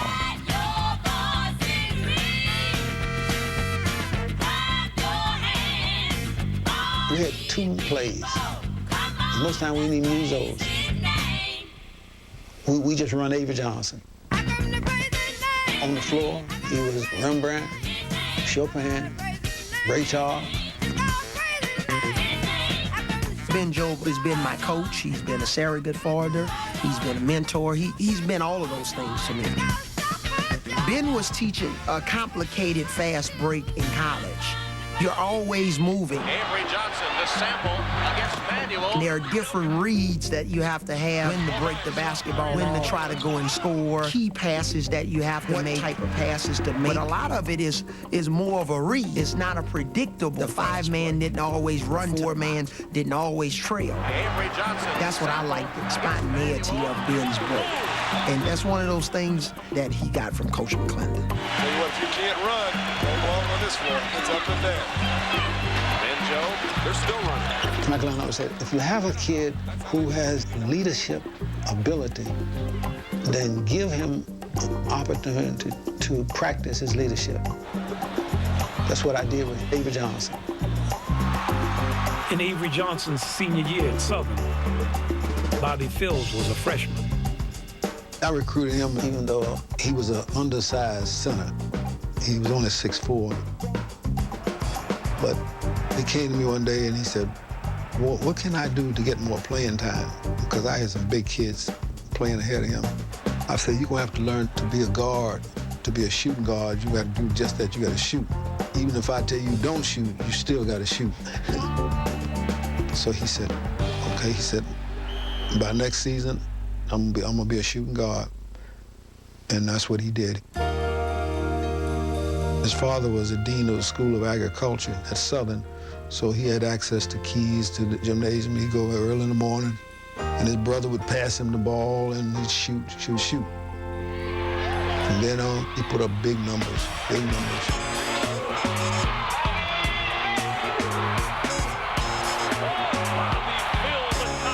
But he knew what I wanted from him. He knew what I expected from him. He was my George Washington Carver. He had a brain power. He was interested in veterinary medicine. No pro ball. That never entered the picture. When we would come up to play Alabama State, I would get a friend of mine, pick us up, we'd go to Tuskegee, sit around on the campus. I wanted him to get the feel or walking on the same ground that people like John O. Franklin and W.B. Du Bois and Booker T. Washington. And you walk across that campus, you could feel it. Bobby Fields, he was special.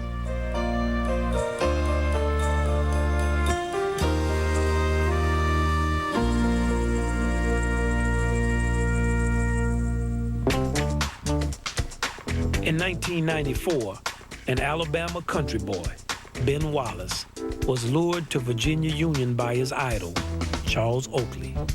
The role that Charles Oakley played in my life was huge, you know, as far as my basketball career and as far as me growing up to be a, you know, a productive citizen. Charles Oakley. You know, he took me under his wing. He called Coach Robbins, and Coach Robbins, he said it was a chance that I can get in school and he might have a scholarship for me. But I really didn't know what to expect. The first time I saw Ben was, you know, I was very impressed with his physical stature. Ben, deep down, he's a quiet person. But Ben will speak up for himself. He doesn't do a lot of talking. He lets his playing do his talking. He's one of the hardest workers I ever had. You know, when I first came here, it was just the fact I was here just to go to school, just to play ball. But I started to realize that it was closer to home than I actually thought it was. Being from a small community, only being around my family and black people, never knowing that I was one day was going to be in school and doing some of the things that I love at a historical black college. And, you know, when I look at it, you know, I think it was my destiny.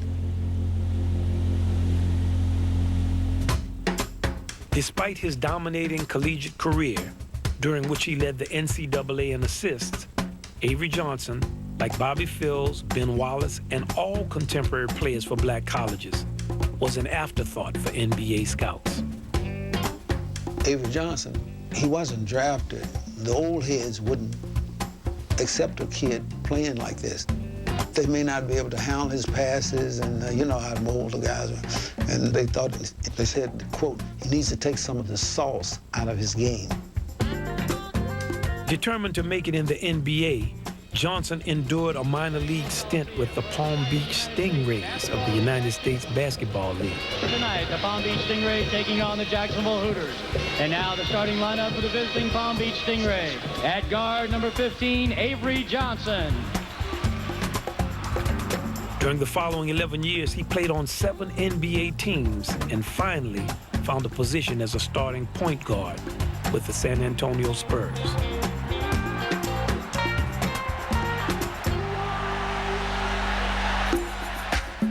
Nobody believed that Virginia Union big man Ben Wallace had a chance to make it with the NBA. Least of all, Boston Celtics coach M.L. Carr, who saw him at a free agent tryout. When they split the players up, I went with the forwards and the centers. And M.L. Carr come get me and tell me I got to go down there with the guards. I told him, no, I'm a center. I say, center? He's like, how tall are you? I said, 6'8". It's like 6'8" center. I say, nah, in this league, go down there and work on your jump shot. So, M.L. Carr. I haven't seen him lately. M.L. Carr, that's my man.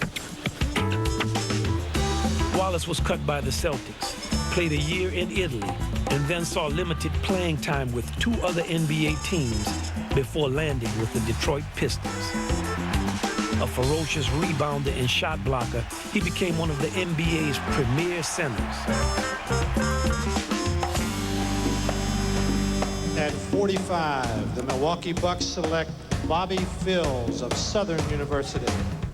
Hot shooting Bobby Fields was drafted by the Milwaukee Bucks in the 2nd round, one of the last players from a historically black college to be recognized by the NBA. The boy kept getting better and better. He came in my office one day during the off season and he said, Coach, he said, you don't have to worry about asking me about going to Tuskegee or studying to be a doctor. He He said, I'll never go to school again. Man, it really broke my heart. But he'd always call, see how I was doing. And one day, I was going for my 500th win. 500 was always been the magic number for coaches. And it was even more so for me because Coach McLennan, I remember when he won his 500 game, you know, and I always wanted to do whatever he did. Bobby called me. He said, I want to give you something when you win your 500th game. And I said, well, okay. I said, send me a T-shirt. I want you to autograph it with Dr. Bobby Fields. And he laughed, and he said, okay, so I'm gonna send it. And that night, I don't even remember who we played. That night that we won the 500th game, I get a call from his wife. And she said he was killed in an automobile accident. It was about 3 hours before the game started. And he was killed racing one of his teammates in the streets.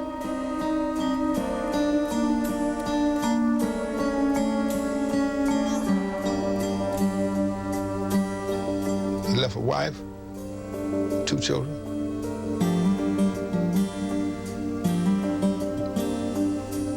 You talking about a real waste. And because I never got my T-shirt.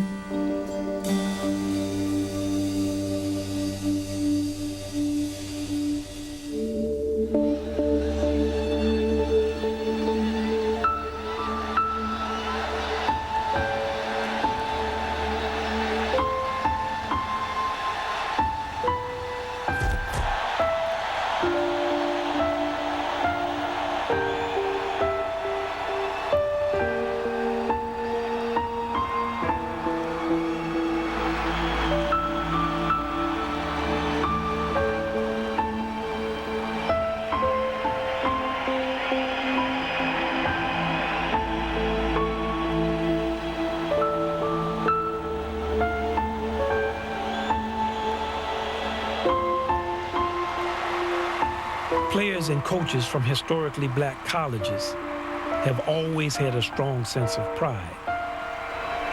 But despite many successes, they've never received the recognition they have deserved.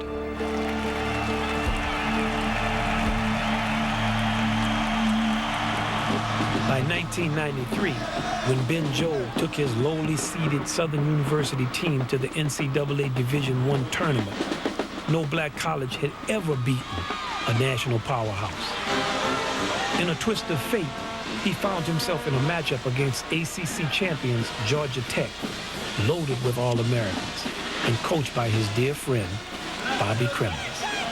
This should be an interesting game indeed. Georgia Tech comes in the winner of the Atlantic Coast Conference Tournament and making its 9th straight NCAA appearance, going up against the Southern running, gunning Jaguars.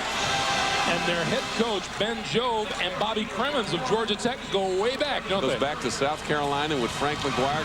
Believe me, they're like brothers, a great relationship, and this is one of those emotional games for both guys. Well, I had so much respect for Ben. Both of us being assistants together at South Carolina, Ben being my assistant, and here we go. The opening tap goes to Georgia Tech. We expected to lose the game.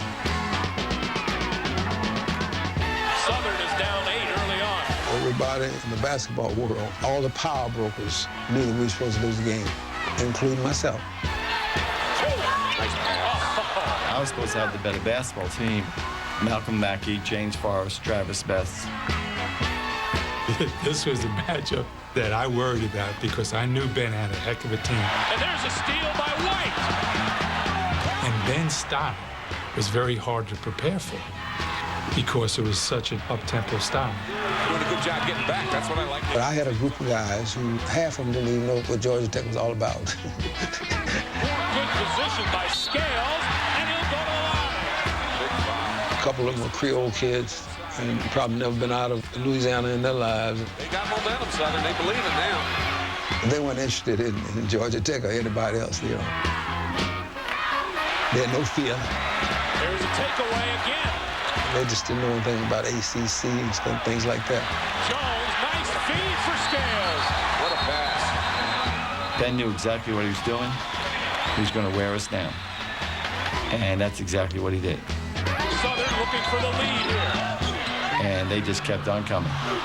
And coming and coming. We had a lot of quickness, so we out-quicked them.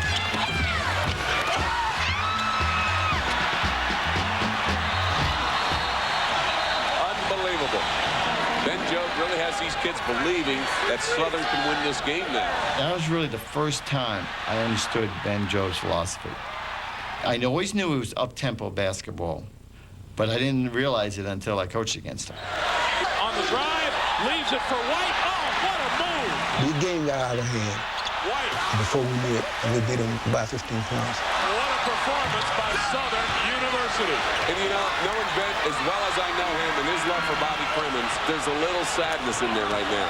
Oh, you know, that's exactly where Ben Jobe will go. Oh, you got that. There'll be a big hug. Beating a school like that, it had to be joyous for him. But at the same time, the guy that he was coaching against was his friend.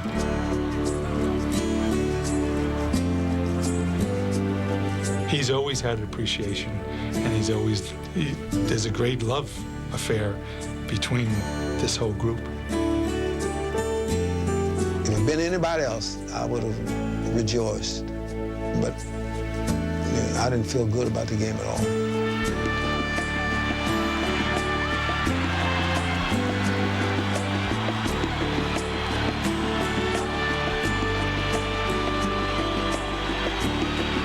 I knew this was a landmark win for them. I knew it was a landmark win for a black college. And he deserved that in his legacy. I always knew he was a great coach. He just never got the opportunity because he was black. And at that time, white colleges didn't hire black coaches.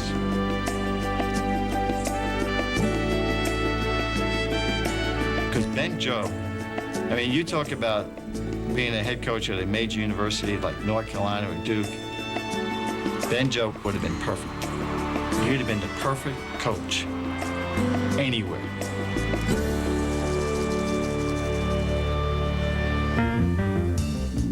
Don't trouble the water. I won't leave it alone. Why don't you let it be? Still waters run deep. Yes, it do. Yes, it do. Oh, yeah. If you only believe.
silver sail on by. Your time has come to shine. All of your dreams are over. See how they shine.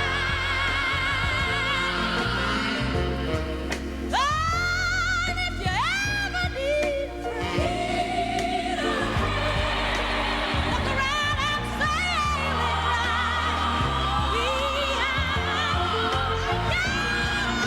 We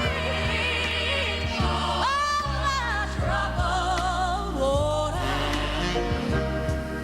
I'll be there to lay me down, like a bridge over troubled water.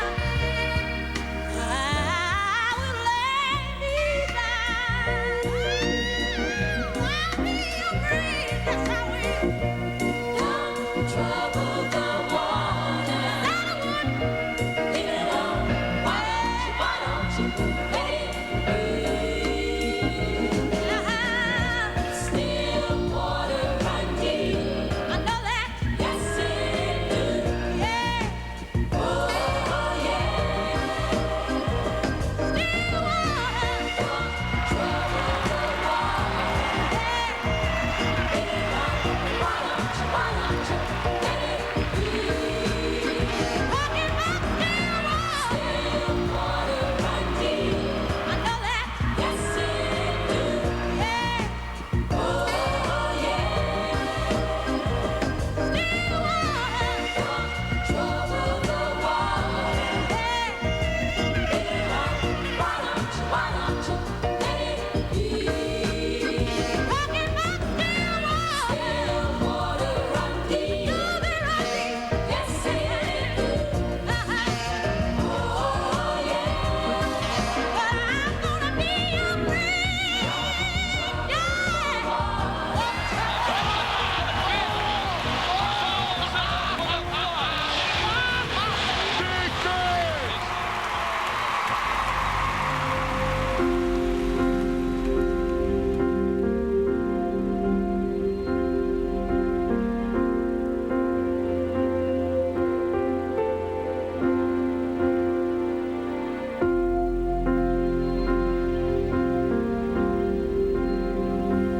I believe he's sitting there at my side right now. Okay, Gaines, quit punching me. You know, I said, black folks are the most forgiving and the nicest people on this earth. I said, what could we have possibly done to deserve the kind of treatment we get? And it's a tough question to answer truthfully. So one person said to me, well, the Lord will test you. I said, well, I understand that, but 200 years is a long time to be tested. I said, I wish somebody tell me if I passed or flunked this test.